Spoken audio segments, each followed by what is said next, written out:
Deise, os próprios bolsonaristas e os aliados mais próximos do ex-presidente Jair Bolsonaro e os parlamentares da extrema-direita vêm dizendo que existe uma perseguição clara em torno do bolsonarismo em geral. Esse depoimento do ex-presidente Jair Bolsonaro hoje na PF estava marcado para acontecer no meio do ano. A gente até chegou a divulgar aqui no Metrópolis, mas acabou sendo antecipado para essa quinta-feira. Muita gente falou que é por conta de um processo eleitoral, que isso pode ajudar, na verdade isso pode prejudicar o presidente Jair Bolsonaro e por isso esse depoimento foi antecipado. Eu vou grudar essa pergunta na próxima, que é, domingo agora tem esse ato que foi marcado pelo ex-presidente em São Paulo, na Avenida Paulista. Então, tudo isso, ato na Avenida Paulista e depoimento hoje, tudo isso também pode ser prejudicial para ele? Pode ser prejudicial. A gente tem que lembrar que a ex-primeira-dama, Michele Bolsonaro, ela cancelou uma turnê que ela ia fazer pelos Estados Unidos, né? Eu acredito, nas minhas análises, eu entendo que isso foi uma maneira de não produzir algo que possa prejudicar ainda mais o ex-presidente. O depoimento dele, aí vamos pensar que tudo é política. O que o ex-presidente quer no dia 25? Ele quer mostrar força, tá? A gente tem que pensar com a racionalidade do que foram os últimos 4 anos. Dizer que o ex-presidente não atacou instituições, não questionou o STF, não teve uma narrativa, a gente pode dizer que a narrativa dele não era nada linear, é ignorar os fatos. Então, houve sim um ataque às instituições, houve um atrito, ele transformou o Alexandre de Moraes no antagonista dele. Aí a gente vai para o outro lado.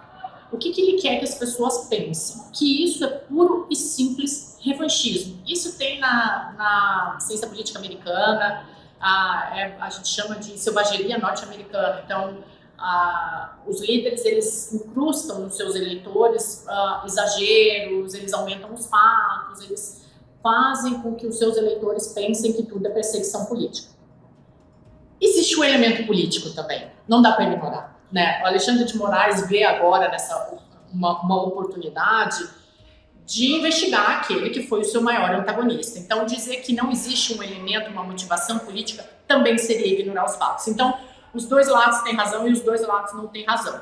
Agora, ao STF, espera-se que há impessoalidade, né? A gente sabe que esse elemento ele não tem sido apresentado nos últimos anos, né? A gente sabe que as intrigas elas ficaram muito mais pessoais, mas os dois lados estão certos, os dois lados estão errados. Agora, o ex-presidente Jair Bolsonaro ele tem que entender que essas investigações que estão acontecendo em torno dele, elas têm motivação e elas têm indícios de materialidade. Então, durante 4 anos ele atacou o Alexandre de Moraes. Óbvio que o Alexandre de Moraes respondeu. Mas a motivação política, ela existe, mas a motivação processual, ela também existe. E ela tem que ser investigada. No dia 25, o presidente tem que tomar, o ex-presidente Jair Bolsonaro, ele tem que tomar cuidado para não inflamar ainda mais os ânimos. Ele fazer uma defesa dele, tentar dar a sua versão dos fatos, isso é uma coisa que a gente já tem visto na política e já tem se acostumado.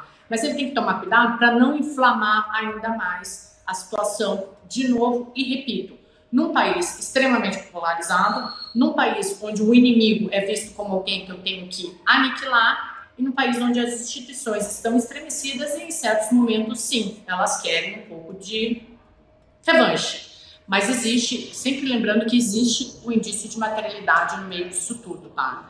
Então, ele tem que tomar cuidado para no dia 25 não produzir mais provas ainda contra ele, né? Qualquer coisa que ele faça lá vai repercutir no minuto seguinte, né? Então, é uma situação muito delicada e a gente não pode olhar, isso é uma coisa que eu falo muito, a gente não pode olhar só para um lado, ou só para o lado do Bolsonaro e achar que ele está certo, ou só para o lado do STF e achar que o STF está 100% certo. A motivação política, ela está por trás de tudo. A verdade, ela não é mais simplesmente um acontecimento, ela é uma questão de agenda política e a gente tem que saber trabalhar com isso, né? Então, 2 pesos, 2 medidas, muita racionalidade para analisar esse momento, né? Domingo a gente vai estar aqui acompanhando esse ato que foi chamado aí pelo presidente Jair Bolsonaro. Eu mesma vou estar aqui de plantão acompanhando. E Deise Ciocari, agradeço muito pela sua participação, pela sua análise aqui no Boletim Metrópolis. Muito obrigada. Eu que agradeço, já estava com saudade de vocês. Até a próxima. Volte mais vezes.